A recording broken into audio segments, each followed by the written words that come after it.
అందరి కోసం ఎవరెవరైతే ట్రై చేస్తున్నారో వాళ్ళ కోసం. ఏదో గుడ్డెద్దు చేలో పడ్డట్టు కనుక మీరు నేను చేస్తున్నా రావట్లేదు ఏంటి అంటే కుదరదు, రాదు. కాన్సన్ట్రేట్, అబ్జర్వ్, ఇమాజినేషన్ వాడండి, సెన్స్ మెమరీలు ఇంకోటి ఇవన్నీ వాడండి, చెయ్యండి. చేసేటప్పుడు మీ తప్పులను మీరు ఎంచుకుంటూ మార్చుకుంటూ కరెక్ట్ చేసుకుంటూ ముందుకెళ్ళాలి. ఎప్పుడైతే అవకాశం వస్తుందో ఆ టైంలో మిమ్మల్ని ప్రూవ్ చేసుకోవాలి. దెన్ సక్సెస్ విల్ కమ్ అంటారు. 100%. Thank you so much for that advice for the youth especially అంటాను. ఇట్స్ నాట్ అడ్వైస్, నాకు తెలిసింది చెప్పాను. Life experience advice that was like అంతే కదండి, మనకు తెలిసిన అనుభవమే ఒక ఇదే అంటారు. సో రాజీవ్ కనకల్ గారి స్టడీస్ గురించి మాతో షేర్ చేస్తారా? సేమ్ అంటారు, సినిమా అంటారు. ఈ దేవదాస్ కనకాల గారి చేతిలో నిన్న గోపాలరావు గారి క్యారెక్టర్ ఉందంటారా?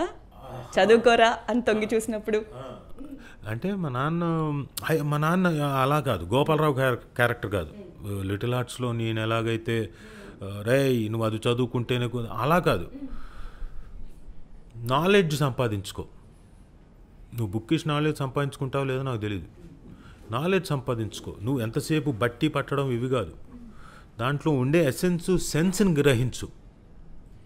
గ్రహిస్తే నీకు ఈజీగా సబ్జెక్ట్ అర్థం అవుతుంది అంటూ చిన్నప్పటి నుంచి అలాగే చెప్తూ వచ్చావు.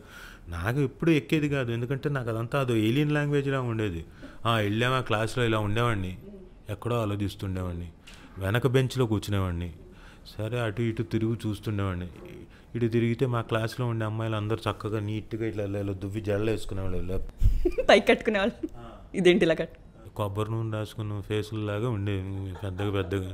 పక్కన ఏ సెక్షన్ వాళ్ళు మాత్రం చాలా బాగుండేవాళ్ళు.